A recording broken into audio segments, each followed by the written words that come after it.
fat as far as possible when we get a sample of lymph node, because lymph node comes with the adjacent fat. So we trim off the fat surrounding the lymph node and give it by serial slicing, because if we take more of fat, it may uh, give thick section, and it will have uh, poor sectioning, so it will cause difficulty in reporting the lymph node status.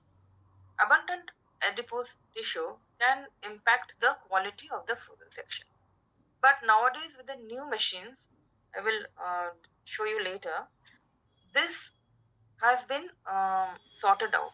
So with new cryostat, which we have in our center, for freezing of fat, we have a different uh, temperature for the head of the chuck, and we have a different temperature maintained for the cryo, uh, the cryo chamber.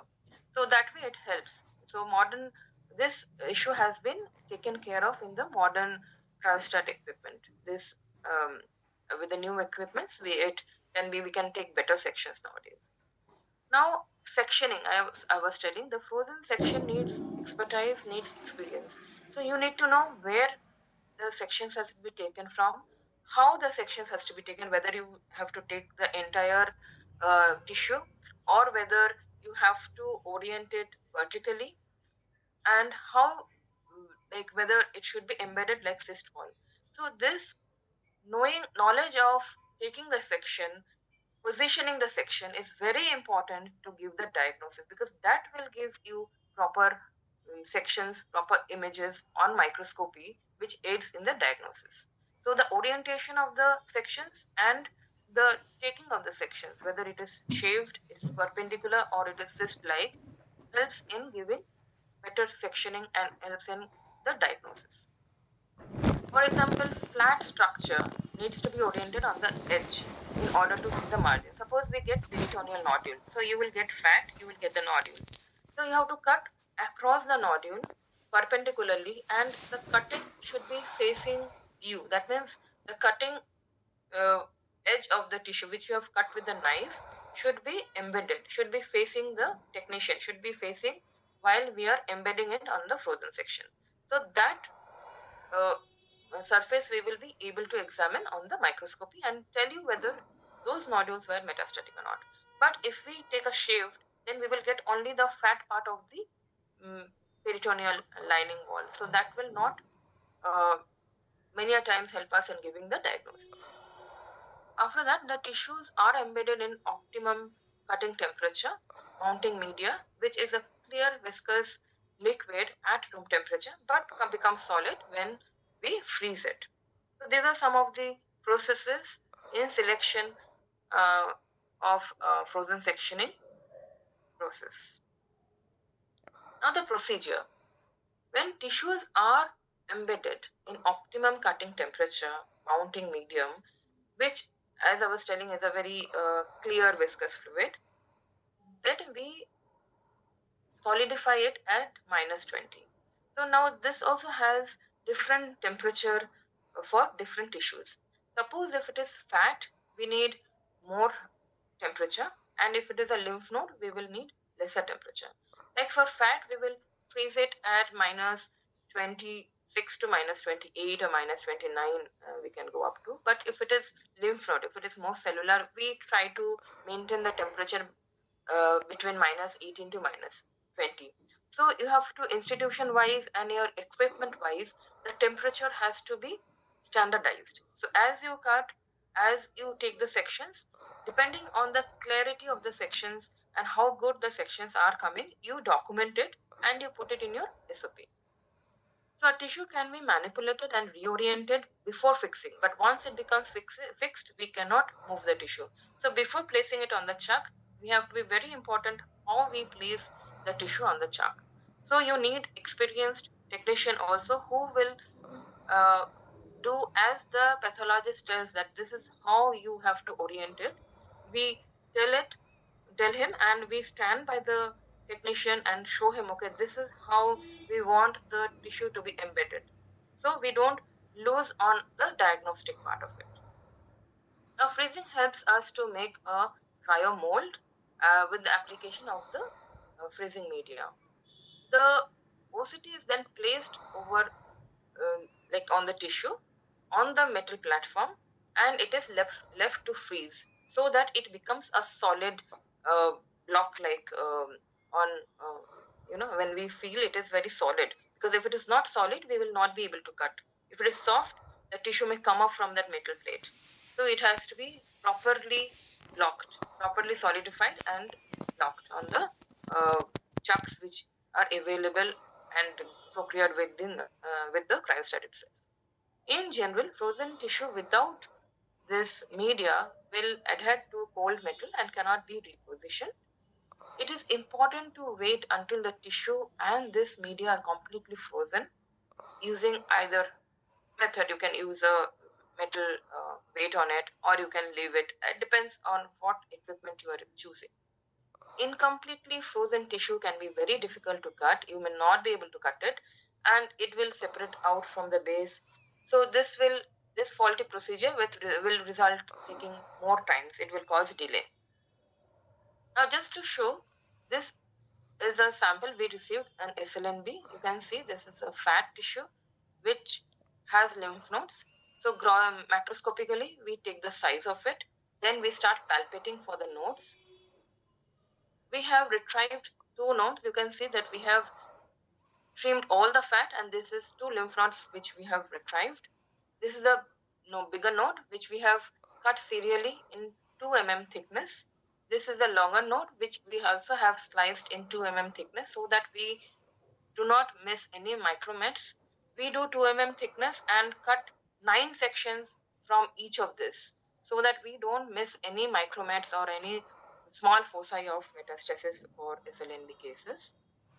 This is what I was mentioning before. This is the cassette on which we bring the tissue from the crossing row. This is a lymph node which we have cut, and this is the surface of the cutting surface of the lymph node. Now we have placed it on the chuck. This is the media which we are pouring here. So once we pour the media, you can see we keep in the freezing cryostat chamber. It starts freezing. It becomes hard like this, and it will form a cryo mold. The preparing tissue of the cryo mold is OCT is covered on the chuck, and once the block is completely frozen, the metal base of the chuck is mounted on the cryostat. It is best to keep long strips perpendicular to the blade, and as folds occur in the plane of the knife, it minimizes the plane of the tissue being cut. Most of the sections are cut on 4 to 6 microns, but there is an exception. If it 4 to 6 microns are for fat for margins, but if it is lymph node, which is more cellular, if you cut thick, it will be very difficult to give proper diagnosis. So for lymph node, we cut it in very thinner sections like 2 to 3 microns. Cut sections should be mounted on a warm slide, on a room temperature slides, and on that we will take the sections. Then according to the protocol, or according to how the pathologist is comfortable with the staining, we can do hematoxylin eosin stain, or we can do tolerant blue stain also. But hematoxylin and eosin is preferred because you can see both the nucleus and the cytoplasmic stain. Then it is dehydrated with xylene or xylene substitutes, covered with DPX, which is an adhesive, and mounted with cover slip, and then given for examination. But during the entire process, it is very much important to maintain the specimen identification and block identification, because at the same time you may get 2-3 cases coming to the lab. So if you don't identify each case, you may mix up. So this is very, very important. Is first thing is identify the patient, identify the number. Even before seeing the slide, first thing is see the request form, identify the number, and then start seeing the slides, because there should not be any mismatch. So this is a cryostat I was talking about. This is a new model. So here, as I was telling you, you can see this is a cryostat chamber. These are the chucks on which we place the tissue. As you can see, we have placed the tissue, and we have kept for making the mold. Then this is what I was telling. This is the head temperature. temperature. There's a new mechanism in the latest cryostat which they have devised. So for this margins, we can use a temperature of about -24. And the head, because it is very fatty tissue, we want it to freeze faster and freeze better. So for that, we can even control this head chamber temperature, which was not there in the previous machines. So this helps us to freeze the fat tissue better, so that it gives us better sectioning and it does not tear off. We do not have a shearing effect when the technician is cutting. So this is an added advantage. So this is the whole chamber temperature, you can see, is -24, and this head temperature is -34. So when we are cutting fat for the margins of BCS for the breast cases, this additionally helps us to freeze the fat faster and give us better sections. So this is how we take the sections. You can see this is the mold, and this is placed on this mold chamber. This is the blade, and this is the plate, and here you can see blade for cutting. This is how they cut the sections. This is a video. I'll just play how we cut the sections on frozen.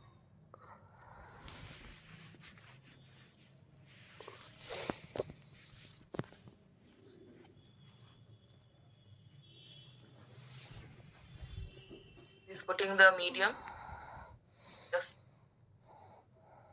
to make the cryo mold.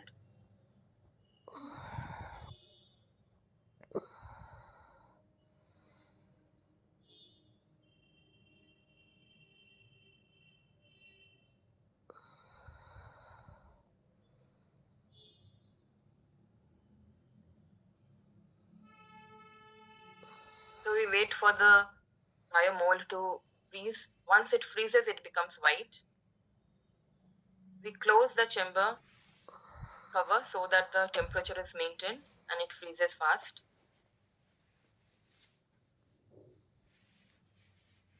Because optimum freezing is required, otherwise we will not be able to cut, we will not get thin sections. And sometimes even the sections tissue can come out from the chucks while cutting.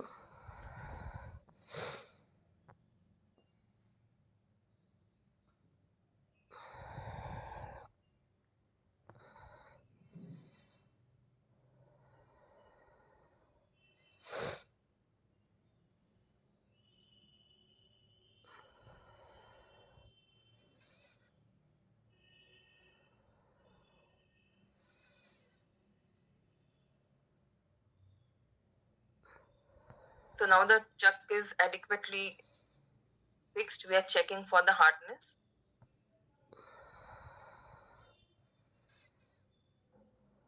So the mold has been made and we place it on the chuck to cut the mold and give us and do the sectioning so that we can stain and see the sections. This is a rotatory microtome which is there in frozen section machine, which helps us to cut the section. So that is a tissue which is going up and down, and you can see the blade with which it is being trimmed. So we trim and make it uniform so that we can get good sections. So there is no fold, no shear marks.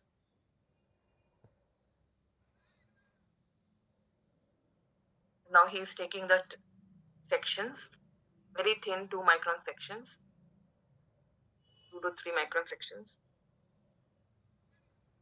This we are taking out on the slide. The slides are on room temperature, so it easily sticks on the slide.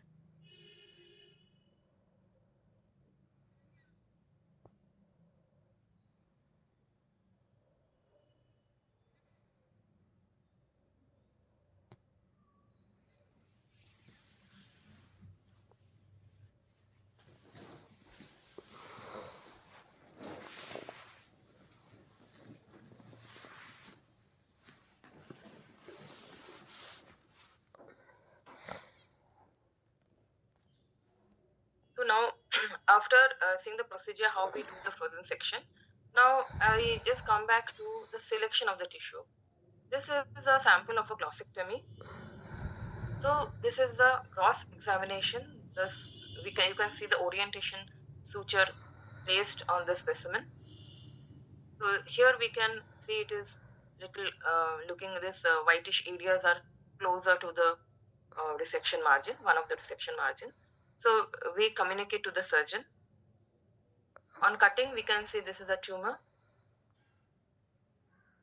As we communicated, the surgeon also has communicated to us that he also felt this posterior inferiorly was closed. So he had already sent another separately, dissected additional margin, so that we freeze. This is a separately sent posterior margin from that area which looked close, and this is the microscopy. You can see this is the inked margin, and there is no tumor. This is a normal salivary gland. So this way it helped us to tell, okay, the margin is free. So while reporting the frozen sections, the site to be evaluated by trained pathologist is very, very important. And also the communication with the surgeon is, it helps in the diagnosis. Deeper sections, if needed, should be performed, which helps in improving the quality of the staining, helps to know if there is any smaller atypical foci or not. Verbal report has to be told to the surgeon and documented to whom it has been told, and along with the time and date. So this is one more case where we have, this was for the diagnosis of the tumor. This was a 24-year-old female sent for ovarian, sent for diagnosis. This was an ovarian mass. On cut open, we can see a solid nodular grayish yellow tumor. This is the frozen section slides which we saw. So why I was telling information is important on the request form is, this was a 24-year female with ovarian mass whose LDH was elevated. And here we can see this cells in nests and cords with lymphoid cells in between. So for us, it looked like it could be a germ cell tumor, possibly a dysgerminoma. So this age with LDH also helps us to confirm our diagnosis. And obviously, when you communicate with the surgeon, when this was sir's case, so when we spoke over the phone, sir was also thinking that it is dysgerminoma. So that helped us to come to the diagnosis, because frozen section slides are not as well preserved as the paraffin section. So every bit of information is important for us to give the diagnosis within the specified time. So next, as we were telling, how frozen section helps in staging. So this was an endometrial carcinoma. You can see the growth. This is the full thickness. This is the tumor. This is the underlying myometrium. So we can see it is about going to 50% on the macroscopy. So this is a microscopy we have taken. You can see this dark areas, this are the tumor, and we can see a medium-sized vessel. So this gives us a clue. If the tumor clusters go beyond this vessel wall, then it is more than 50% myometrial invasion, if we cannot make it straightforward on the slide.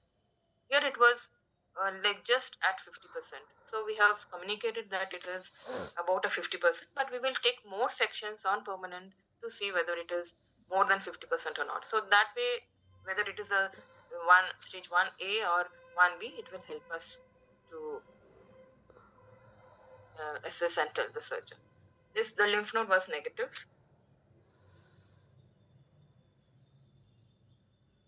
So the TAT and frozen section reporting is very important. We have to tell the surgeon the report within a short time, within 20 minutes.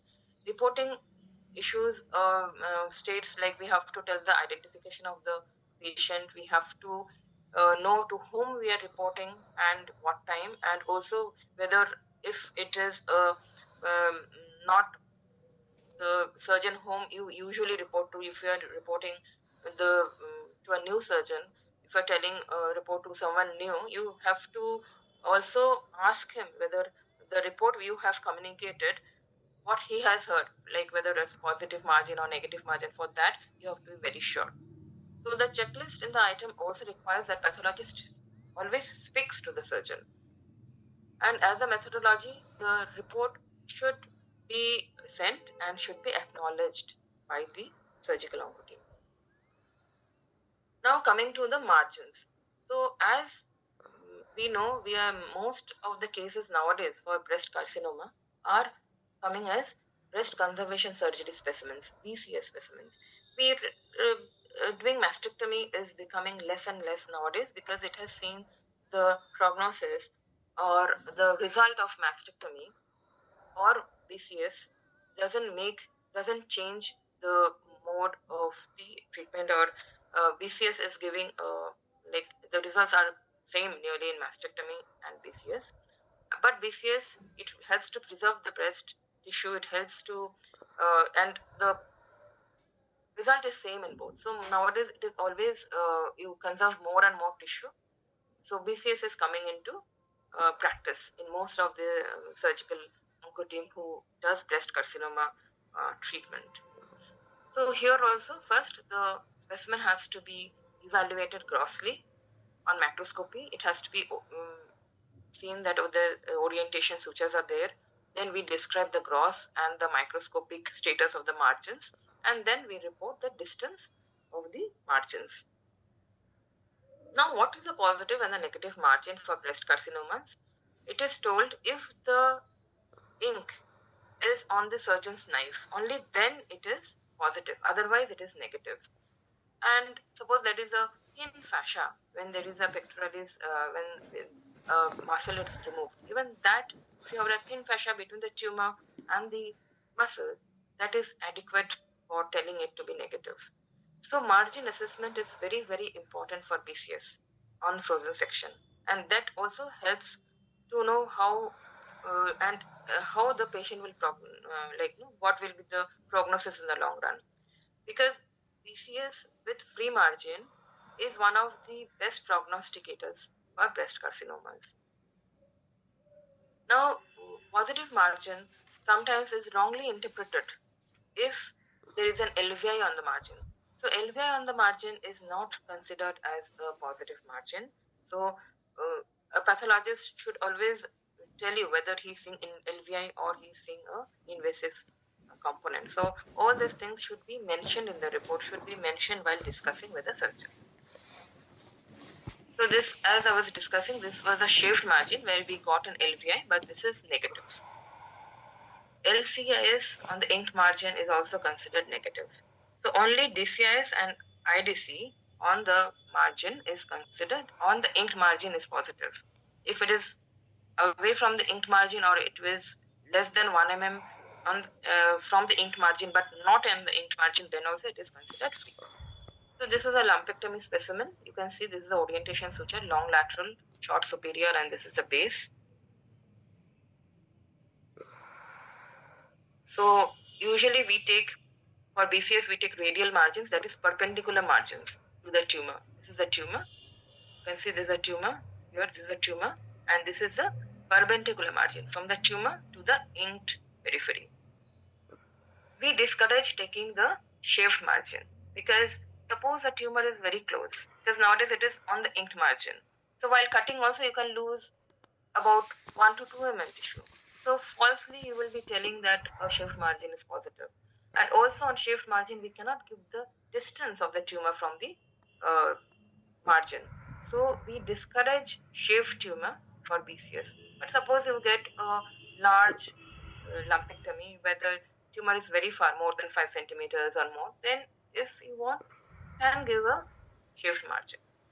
But always it's desired to give a radial margin. So lumpectomy margins are all painted, all the 6 margins. This is lateral, medial, superior, inferior, base, and anterior. We cut the lumpectomy in bread loaf slice in 5 to 1 mm thickness so that we don't miss even a small tumor. How we cut depends on the pathologist's opinion. Mostly preferred is longest dimension. Suppose if your medial to lateral is longest dimension, then we will cut from medial to lateral or lateral to medial. Or if your superior to inferior is showing you longest dimension, then you will cut it superior to inferior. So it is on the pathologist discretion how to do the bread slices. So here on the bread loafing, you can see that here is a tumor which is close to base but about 2 mm. So it is not positive.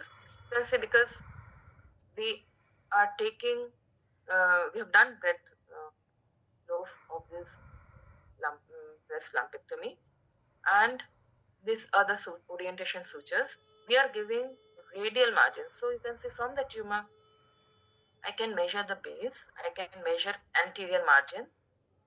Tumor to the superior margin can be assessed and told to the surgeon. Tumor with the inferior margin can be assessed and told.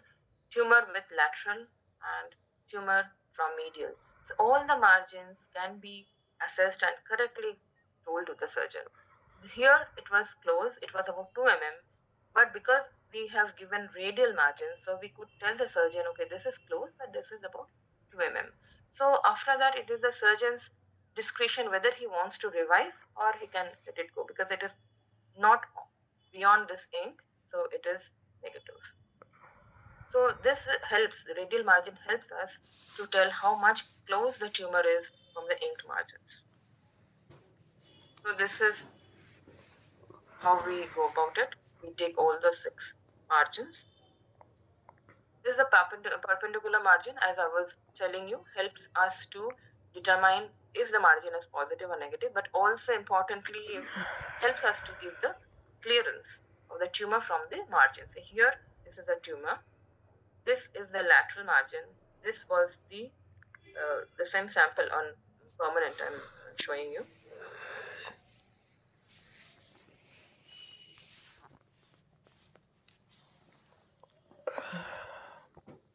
So here we can see the margin status. This was a case where margin was positive and we have told. You can see the tumor of the cautery, painted cautery margin. You can see here also DCI is up to the cautery margin. So here, this is the ink. The distance between the DCIs and the inked part is about 2 mm, so these margins are negative. You can see DCIs here coming to the cautery, but it is more than 2 mm, so these margins are all negative. So this is how we assess the lumpectomy specimens. Those are often irregular, ill-defined boundaries we see, and grossly only we will dissect and tell the surgeon prior that this margin looks close. So you can take a call and you can revise the margin if you want. So these are some of the additional benefits when we routinely do the crossing meticulously. So before the microscopic section comes, we can tell, okay, this margin appears close. So if the surgeon wants, he can plan for a revision. So additional uses of frozen section is for GIT cases, it many a times helps us to establish a primary diagnosis. Also, it helps us to give the evaluation on the resection margins in a setting of carcinoma of the colon. Frozen section is used in many pediatric cases like Hirschsprung's disease, which relies heavily on the pathologist to identify the ganglionosis segment part of the rectum. So that helps us to optimize the extent of the resection. So that is very useful for the pediatric surgeons. Now, what are the pitfalls? We cannot do a cytology evaluation on frozen section. Very small tissue can be lost while handling, so that is difficult to handle during doing frozen. Melanocytic tumors or melanomas or melanoma in situ is very difficult and it is discouraged. It cannot be done on frozen section because you have to comment on junctional activity, which we cannot do on frozen section. Epidermal margins of melanocytic lesions also cannot be performed on frozen section. It should not be done.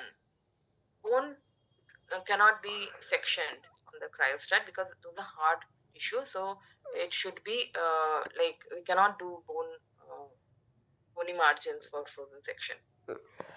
Adipose tissue, as I was telling, it is very problematic. It used to cause a lot of false, positive, because suppose the tumor is very close in a BCS, but actually it may be 2 mm, but because the fat used to fold on itself, and if you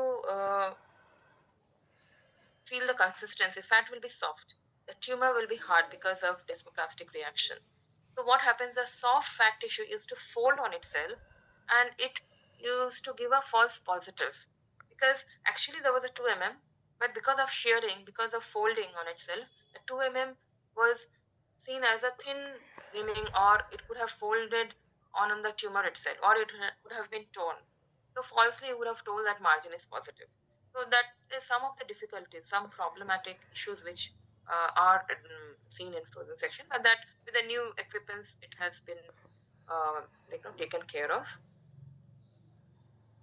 And changing the cutting temperature, as I was telling, which we can improve, which we can increase, can help in sectioning the fatty tissues. Now some of the pitfalls I'm just showing you. If the tissue is fatty and you have some of these large cells which are atypical, it is very and also we have this inflammatory cells scattered. So in this cases, because the tissue is less, it becomes very difficult to give a correct diagnosis. Also, if the tumor tissue comes with extensive necrosis, here you see very less is viable tumor. This is all areas of necrosis and edema. This also prevents from giving uh, correct diagnosis. Sometimes reports have to be deferred. Frozen section is highly accurate technique, but sometimes a report needs to be deferred because of there can be sampling problem, because it can be very small tissue which will require deferring of the diagnosis. Sometimes for low grade sarcoma, soft tissue lesions, that becomes very difficult to diagnose on IHC, because you need on frozen section, because you need permanent section with IHC to subtype these neoplasms. So it is better we defer and we tell, okay, it is a spindle cell neoplasm. It could be low grade, but we will do permanent section with IHC and give the report later. For lymphoid lesions, it could be a proliferative germinal center, it could be lymphoma. So, because lymphomas are always helped in the diagnosis with IHC on the permanent section. So that we can refrain. We can tell, okay, I'm seeing lymphoid enlargement with atypical cells. There is loss of germinal center. There is effacement of the lymph nodal structure. This can be a lymphoma, but on permanent we will defer for permanent section. We will do IHC and then give the definite opinion. Then for thyroid lesions, suppose if it is a follicular lesion of the thyroid, for thyroid we have to look out for vascular invasion and capsular invasion. So the entire capsule of the nodule of the lesion has to be embedded. So we can just tell it is a follicular neoplasm, defer for permanent section, and we have to look out for the entire capsular and vascular invasion. Now, quality assurance is required as in any other process for giving a correct report, assured report. That is, we need to record all the frozen section on the glass slide on the request form. We have to know whether it is from the same patient. We properly number it on the block, on the request form, and also on the while placing it on the cryostat, we have to position it properly so that there is no mistake from pre-analytical procedure. The frozen section, it is rapid and diagnostically accurate technique. Use of intraoperative consultation has evolved over the time from it itself, and this report has to be having a quality check. What is that? That is laid down by CAPS, that the staining quality should be adequate, reagent changes to be maintained and documented, identification of the process, and also the multiple sections has to be done. That also documented how many sections are taken as a protocol. Frozen section block often needs to be removed from the cutting area in the course of frozen section. Hence, the block needs to be labeled and kept separately with the same patient. It should not be mixed up because there can be 2-3 patient samples coming up at the same time. So this has to be thoroughly maintained. Now, what additional we can benefit from frozen section is we can give this tissue, this fresh tissue for NGS sampling, for NGS DNA, for cytogenetics, for flow cytometry, for molecular microbiology, for OSNA, and also for biobanking. So this is additional benefit which can, which helps us to preserve more tissue. This is one case I just put it for our reference. See, on the frozen section, everything looks atypical. Everything looks very big. This is the uh, inherent demerit of the process, because when we freeze it, because of cryofixation, the cell swells up. So faultily, it looks like atypical. But this is a fibroblastic proliferation with edema. So this should not be taken as a malignancy, as a sarcoma. So experience and doing meticulous sectioning helps us for coming to a adequate and proper diagnosis, which helps the surgeon to take a call what should be the treatment. Because every procedure, every protocol which we do or which we practice is ultimately is a teamwork which should help the patient. So with this, I think we as pathologists should tell the surgeon, we should have a very good communication and rapport with the surgeon, which will help us to give a correct opinion and come to a consensus which will benefit both the surgeon and the patient from our findings. Thank you.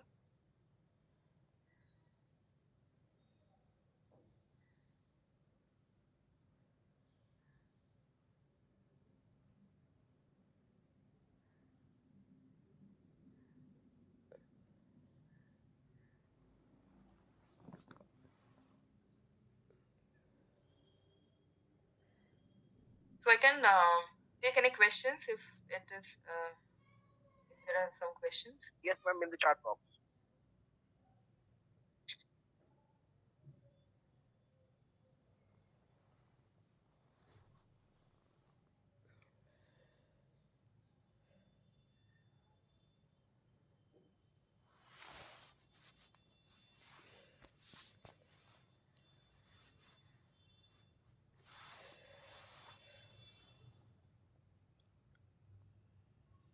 So there is a question from Dipanjan that trimming of fat done by visualization, or do we have any solution for fat dissolvement? No, it is a frozen section. It is fresh tissue, so we do not use any fat dissolving solution. We have to palpate for the lymph nodes or for the lesion, and the lesion or the node will be firm on consistency. That is with experience we come to know. And surrounding that lesion, we have to trim the fat. So there is no solution for trimming the fat. Then there is for frozen section, what is the thickness we make the sections. So we take the sections for freezing, which is about 1 into 1 centimeter, and the width is about 2 mm. And when we cut it on the freezing like cryostat, depending on the tissue, the microns vary. If it is lymph node, as it is very cellular, we will cut it at about 2 to 3 microns. If it is fat for BCS margins, preferred is about 4 to 6 microns thickness of the sections. How much time does it take for frozen section from receiving of the specimen to reporting? So usually it is 20 minutes depending on the number of specimen. So each sample, it should be 20 minutes from receiving in the lab. How to do intraoperative margin marrow by in our center we used to get this margin for bone marrow for sarcoma, or they used to scoop and send the marrow component, not the bone part. So the marrow component of the bone will be soft, so that we can give, but not the bone. Imprint cytology, yes, I forgot to, I didn't tell about this. For lymph nodes, when we get the lymph nodes for doing frozen section or our assessment for the nodes, we do imprint smears. We cut the node and then we do imprint on the slide, and then uh, we assess it under microscope. That do help us on lymphoma diagnosis. Is there any tissue type which you require in some special medias? And no, we prefer tissue to be sent as fresh. No need for adding any media, because you are doing it in house. It is coming from your operation theater, so it reaches you within 5 to 10 minutes itself. So we want it without any media, fresh, because if you are adding normal saline, that causes water of crystallization. So that can cause this marks, and water of crystallization hampers in the freezing, and that does not give a uniform homogeneous section. So we discourage sending in any media. Does the time taken for frozen section reporting depend on the size of the specimen sent? Yes, suppose if it is a large tumor and you have a heterogeneous pattern on macroscopy. Suppose some areas are necrotic, some are solid, some are cystic. So we have to sample more. So every sections which we are doing, it takes about 10 to 15 minutes for it cutting and staining and presenting to the pathologist. So if the tumor size is very big, then obviously it takes some more time. Mostly, but we give the report within 20 to 30 minutes. Sometimes frozen is given as suspicious for malignancy. Is it good for pathologist to predict as suspicious? Um, Pathologist is seeing only a small piece of tissue. So our diagnosis depends on our communication with the surgeon. The surgeon always guides you. It depends on how well the patient has been worked up, and it depends on the surgical onco team. I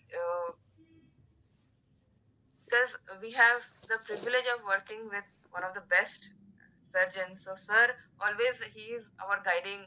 You can tell he's our whole step. Like no, sir will tell us, okay, this is a probable diagnosis, or you can look into that. So that helps us in our reporting of frozen section. So before telling it suspicious and all, I think with it is your how the surgeon briefs you with all the added information that helps to tell you whether to give a more confirmative diagnosis. So for suspicious, that can be only when it is maybe a sarcoma or a very small tissue, where it is better we defer. We will not be able to tell. Frozen section, does it hamper the final histopathology report on the same section specimen? Yes, it does hamper, because on when we cryo fix the tissue for frozen section, the morphology gets distorted.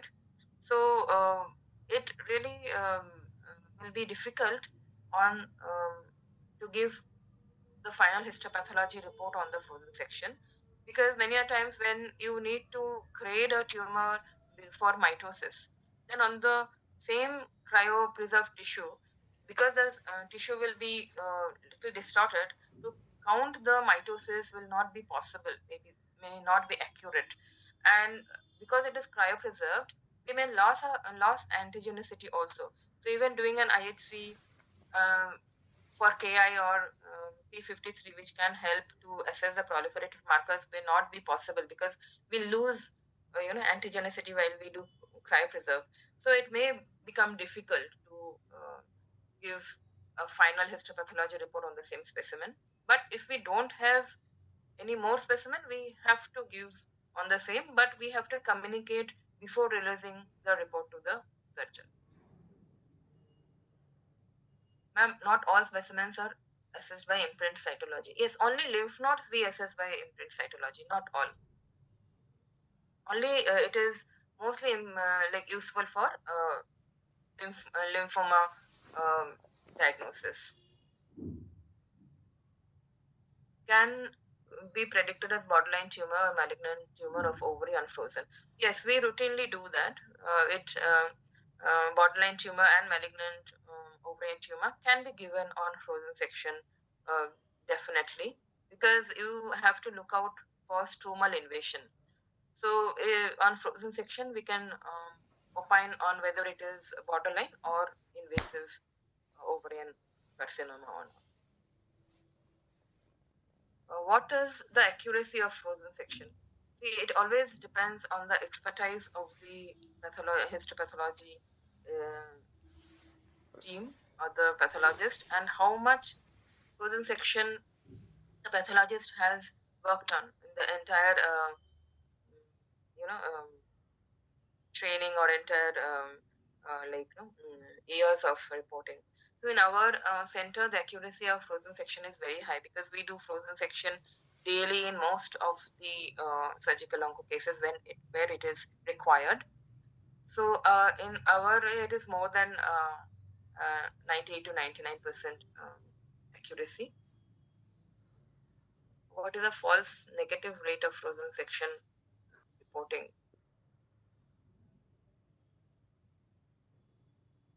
False negative rate is also low. I think it is about, I think, less than 3%, less than 2%.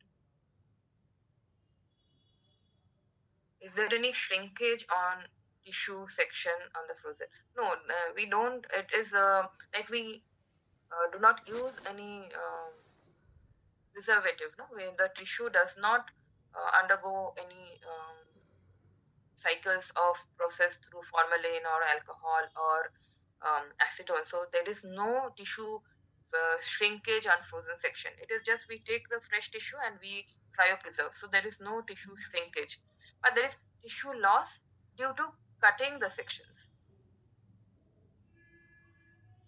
Can final histopathology report differ from frozen section report? The final histopathology report is nearly same. It depends on what case you're talking about. If it is for diagnostic, suppose if you have seen a tuberculosis on a peritoneal nodule, it will be the same on permanent also. Suppose if you have a metastatic deposit, that will also be given as same because you will be assessing it on the permanent section. It is same report only, where only the microscopy becomes more descriptive. But suppose when it is for staging, suppose endometrial carcinoma cases, when you get a THPSO, then you will be only seeing the nodes status on the frozen, and you will be commenting on the myometrial invasion on the frozen section. So your permanent will be consisting on the frozen report, which will be given in the same report. So you first state the frozen section report, and then you compile the entire report with the TNM staging, that entire tumor type, tumor size, depth of invasion, myometrial invasion with the percentage, then the node status, your LVI, all this together with the TNM, with the PTNM is incorporated in the same report. So then the report becomes more, more like um, like according to like caps, where you have commented on each